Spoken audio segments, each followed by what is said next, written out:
Now next हमारा question, एक और डाउट समझे क्या है इसमें।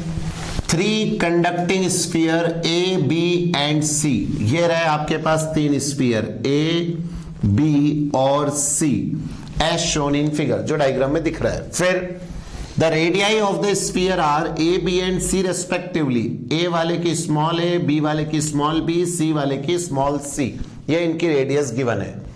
और आपको बोला गया A and B are connected by a conducting wire, और ए वाला और बी वाला आपस में कनेक्टेड है एक वायर से। आपको निकालना है कैपेसिटी ऑफ द सिस्टम, इस पूरे की कैपेसिटी क्या होगी। जैसे अपन नहीं करते spherical capacitor 4 pi epsilon naught R, इसकी कैपेसिटी होती है, वैसे ही आपको इसकी कैपेसिटी पूछी जा रही है। नाउ सबसे पहले जो मैं आपको एक बात यहां क्लियर कर दूं वो ये है, ये जो ए और बी आपस में कनेक्टेड हो चुके हैं, तो एक ध्यान रखना कि जब भी आप ये समझेंगे कि जो छोटा वाला रहता है ए, अगर मैं इसके पोटेंशियल की बात करूंगा तो आप कहेंगे sir potential of A is k q by r, let it be A, और लेट इसका चार्ज क्यू ए है। दूसरा बी वाले की बात करूंगा, पोटेंशियल ऑफ बी, तो के क्यू बी बाय उसकी रेडियस स्मॉल बी। आप जैसा देख पा रहे हैं, अगर हमको इसमें गिवन है कि तीनों कंडक्टिंग है, तीनों पे चार्जेस हैं, मेरा आपसे कहना है कि जिसकी रेडियस कम है क्या उसका पोटेंशियल ज्यादा होगा।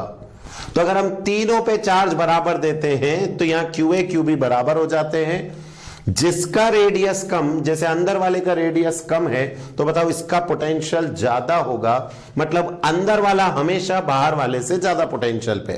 और क्योंकि ये आपस में कनेक्टेड है वायर से, तो जितना भी चार्ज अंदर वाले पे वो बी पे ट्रांसफर हो जाएगा। दैट मीन सारा का सारा चार्ज किस पे आ चुका है, बी पे।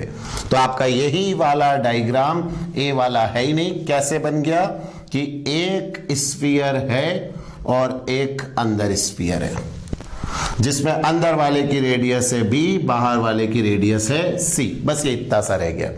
अंदर वाला क्यों नहीं रहा, स्मॉल है, ये कंसेप्ट क्लियर।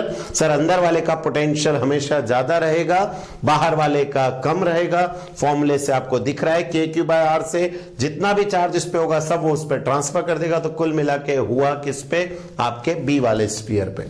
और अब अगर हम देखें तो ये कॉन्सेंट्रिक स्फीयर बन गए।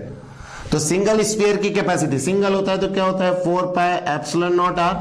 कॉन्सेंट्रिक का फॉर्मूला आपने पढ़ा है, C is equals to 4 pi epsilon naught outer inner का मल्टीप्लीकेशन डिवाइडेड बाय आउटर में से इनर को माइनस। ये फॉर्मूला आपके पास है, दैट इज द फॉर्मूला। तो ये तो आपके स्फेरिकल कैपेसिटर का जो आपने पढ़ रखा है कॉन्सेंट्रिक स्फीयर का फॉर्मूला है। बट ये कॉन्सेंट्रिक स्फीयर कैसे बना, ये कंसेप्ट आपको यहां आना चाहिए। तो इसलिए इसका आंसर क्या होगा, 4 पाई एप्सिलॉन नॉट इनर और आउटर रेडियस का मल्टीप्लाई डिवाइडेड बाय आउटर में से इनर। ये डिराइव हो चुका है, डेरिवेशन है ये, बट इससे ये कैसे कन्वर्ट हुआ ये आपको क्लियर है, ठीक है।